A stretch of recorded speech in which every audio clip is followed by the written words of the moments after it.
क्या आप भी छोटी छोटी बातों पर दुखी हो जाते हैं? ऐसा लगता है जैसे हर परेशानी आपका पीछा ही नहीं छोड़ती। अगर हाँ, तो आज का वीडियो सिर्फ आपके लिए है। सोचिए, हर दिन लाखों लोग छोटी छोटी बातों से परेशान होते हैं। गाड़ी छूट गई, बॉस ने कुछ कह दिया, या फिर सोशल मीडिया पर किसी का चमचमाता लाइफस्टाइल देखकर अपने बारे में बुरा महसूस करने लगते हैं। लेकिन क्या यह सब वाकई में उतना बड़ा है जितना हम सोचते हैं? क्या आप जानते हैं, दुख का असली कारण हमारे भीतर ही छुपा है, और अगर हम चाहे तो इसे आसानी से काबू में कर सकते हैं। आज मैं आपको बुद्ध के ज्ञान से एक ऐसी गहराई भरी कहानी सुनाने वाला हूं जिसे सुनकर आप छोटी छोटी बातों पर दुखी होना हमेशा के लिए छोड़ देंगे। ये कहानी सिर्फ एक कहानी नहीं है, ये आपकी जिंदगी बदल सकती है। और सिर्फ इतना ही नहीं, इस कहानी में हम आपको ऐसे आसान और प्रभावी तरीके भी बताएंगे जिन्हें अपनाकर आप अपने मन को शांत और खुश रख सकते हैं। तो देर किस बात की? जैसे कहते हैं, पहला कदम ही सबसे कठिन होता है। तो चलिए इस कदम को आज ही उठाएं।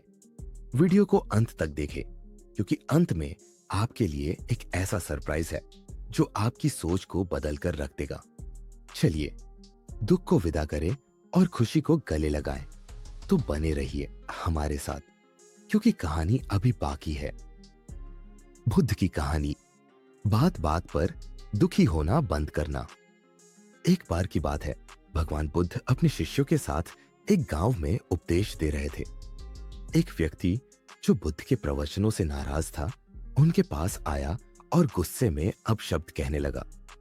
वह व्यक्ति चिल्लाने लगा, तुम एक धोखेबाज हो। तुम्हारी बातें सिर्फ खोखली हैं। तुम लोगों को बेवकूफ बना रहे हो। बुद्ध ने व्यक्ति को बड़े ध्यान से सुना, लेकिन उन्होंने कुछ भी जवाब नहीं दिया। वह बिल्कुल शांत और स्थिर बैठे रहे। उनके चेहरे पर गहरी शांति थी। यह देखकर वह व्यक्ति और भी अधिक गुस्सा हो गया। उसने और जोर से चिल्लाना शुरू कर दिया, लेकिन बुद्ध के भावों में कोई बदलाव नहीं आया। कुछ देर बाद व्यक्ति थक गया। उसने बुद्ध से पूछा, क्या तुमने मेरी बात सुनी? मैं तुम्हें बुरा भला कह रहा हूं और तुम कुछ भी जवाब नहीं दे रहे हो। तुम्हें गुस्सा क्यों नहीं आता?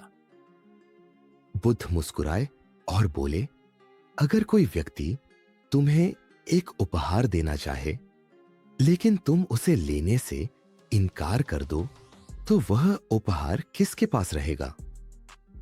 उस व्यक्ति ने उत्तर दिया, अगर मैं उपहार नहीं लूंगा तो वह देने वाले के पास ही रहेगा। बुद्ध ने उत्तर दिया, बिल्कुल सही। इसी तरह अगर तुम मुझे अपशब्द कह रहे हो और मैं उन्हें स्वीकार नहीं करता, तो वे तुम्हारे पास ही रहेंगे। मैं तुम्हारी नकारात्मकता क्यों लूं? बुद्ध ने आगे कहा, दुखी होना या गुस्सा करना पूरी तरह से हमारे अपने हाथ में है। अगर हम दूसरों की बातों को अपने मन पर हावी होने देंगे तो हम हमेशा दुखी रहेंगे। लेकिन अगर हम शांति और समझदारी से काम लें तो हमें कोई परेशान नहीं कर सकता। कहानी से सीख। इस कहानी से हमें यह सीख मिलती है कि दुनिया में हर किसी की राय और भावनाएं हमारे नियंत्रण में नहीं है। लोग क्या कहते हैं या कैसे व्यवहार करते हैं, यह उनका कर्म है, लेकिन उस पर हमारी प्रतिक्रिया देना यह हमारा चुनाव है। अगर हम नकारात्मकता को न अपनाने का फैसला करें तो हमारे मन में शांति और खुशी बनी रहती है। बात बात पर दुखी होना बंद करना संभव है अगर हम अपनी भावनाओं पर नियंत्रण करना सीख लें। जैसा कि बुद्ध ने कहा, खुश रहना हमारे अपने निर्णय पर निर्भर करता है, न कि दूसरों की बातों पर। बुद्ध की कहानी, जीवन की बोझिल समस्याओं से मुक्त होने का राज्य। एक दिन भगवान बुद्ध अपने शिष्यों के साथ एक गांव में यात्रा कर रहे थे। रास्ते में उन्होंने एक आदमी को देखा जो बहुत परेशान और चिंतित था। उसके चेहरे पर गहरी उदासी और थकावट साफ झलक रही थी। बुद्ध ने उस व्यक्ति से पूछा, भाई, तुम्हें क्या हुआ है? तुम इतने दुखी क्यों लग रहे हो? उस व्यक्ति ने कहा, हे भगवान, मेरी जिंदगी समस्याओं से भरी हुई है। कोई भी काम ठीक से नहीं हो रहा। परिवार में झगड़े हैं, व्यापार में घाटा है और हर दिन कोई नई परेशानियां खड़ी होती है। मैं थक चुका हूं। कृपया मुझे इस दुख से बाहर निकलने का कोई रास्ता बताइए। बुद्ध ने मुस्कुराते हुए कहा, आओ मैं तुम्हें एक जगह ले चलता हूं जहां तुम्हारे सभी सवालों का जवाब मिलेगा। बुद्ध ने वह घड़ा उठाया और उसमें कुछ बड़े पत्थर डाल दिए। फिर उन्होंने उस आदमी से पूछा, क्या यह घड़ा अब भर गया है? आदमी ने जवाब दिया, हाँ, बड़े पत्थरों से यह भर गया है। बुद्ध ने छोटे कंकड़ों को घड़े में डाला। वे बड़े पत्थरों के बीच की जगह में समा गए। बुद्ध ने फिर पूछा, क्या अब यह भर गया है? आदमी ने जवाब दिया, हाँ, अब यह पूरी तरह भर गया है। बुद्ध ने अब रेत उठाई और उसे घड़े में डाल दिया। रेत ने पत्थरों और कंकड़ों के बीच की बची हुई सारी जगह भर दी। बुद्ध ने व्यक्ति से कहा, अब देखो, यह घड़ा हमारी जिंदगी का प्रतीक है। बड़े पत्थर वे चीजें हैं जो वास्तव में महत्वपूर्ण है, जैसे परिवार, स्वास्थ्य और आत्मिक शांति। छोटे कंकड़ वे चीजें हैं जो कम महत्वपूर्ण है, जैसे नौकरी, पैसा और सुविधाएं। और रेत, वह हमारी जिंदगी की छोटी मोटी परेशानियां हैं। अगर तुम पहले रेत और कंकड़ों से घड़ा भरने की कोशिश करोगे तो बड़े पत्थरों के लिए कोई जगह नहीं बचेगी। बुद्ध ने आगे कहा, इसका मतलब यह है कि हमें पहले अपनी जिंदगी में उन चीजों पर ध्यान देना चाहिए जो वास्तव में महत्वपूर्ण है। बाकी समस्याओं और छोटी चिंताओं को खुद ब खुद उनकी जगह मिल जाएगी। अगर तुम हर छोटी बात को अपनी जिंदगी में पहली प्राथमिकता दोगे तो तुम हमेशा परेशान और दुखी ही रहोगे। कहानी से सीख। इस कहानी से हमें यह सीख मिलती है कि हमें अपनी जिंदगी को सही प्राथमिकताओं के साथ जीना चाहिए। महत्वपूर्ण चीजों पर ध्यान केंद्रित करें, जैसे अपने परिवार, स्वास्थ्य और आत्मिक शांति। छोटी मोटी परेशानियों को अपने जीवन पर हावी न होने दें।